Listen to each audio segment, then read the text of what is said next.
প্রতিদিন বিকেল 5:40 ট্রেনটা ধরতো নীলা। অফিস থেকে ফেরার সময় একই কামরা, একই জানালার পাশের সিট, আর ঠিক তার বিপরীতে বসতো আর্য। কথা কোনোদিন হয়নি, শুধু চোখাচোখি, কখনো জানলার কাছে, কখনো বা ফোনের স্ক্রিনের প্রতিফলনে।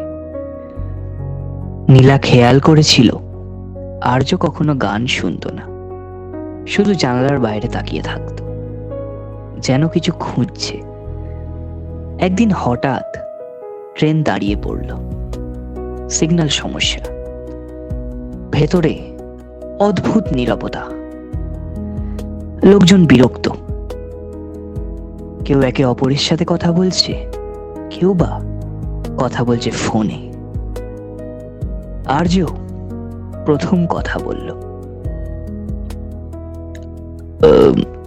আপনি কি জানেন এই ট্রেনটা থামলে সময়টা অন্যরকম লাগে? নীলা একটু অবাক হয়ে তাকালো, তারপর সে হেসে বলল, হ্যাঁ, মনে হয় যেন সবাই একটু ধীরে বাঁচে। সেদিন প্রথম কথোপকথন, খুব ছোট। তারপর থেকে কথা বাড়লো আস্তে আস্তে। স্টেশন সংখ্যা অনুযায়ী 2টো স্টেশনের মধ্যে 2 মিনিট, 4টে স্টেশনে 8 মিনিট। তারা জানতো এই প্রেমের সময় মাপা। কেউ নম্বর চায়নি, কেউ কোনো প্রতিশ্রুতিও দেয়নি। তারপর একদিন আর্য বলল, আমি কাল থেকে আর এই ট্রেন ধরবো না। নীলার বুকটা কেঁপে উঠল। সে শুধু জিজ্ঞাসা করল, কেন? শহর ছাড়ছি কাজের জন্য।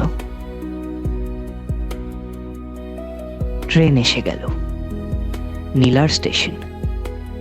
সে নামলো, পেছনে তাকালো না। পরের দিন, পরের সপ্তাহ, পরের মাস নীলা একই ট্রেন ধরত, একই সিট, কিন্তু আর্য আর এলো না। বেশ কয়েক বছর কেটে গেছে। একটা বইয়ের দোকানে নীলা দাঁড়িয়েছিল। সে ঠিক করতে পারছিল না যে কোন বইটা সে নেবে।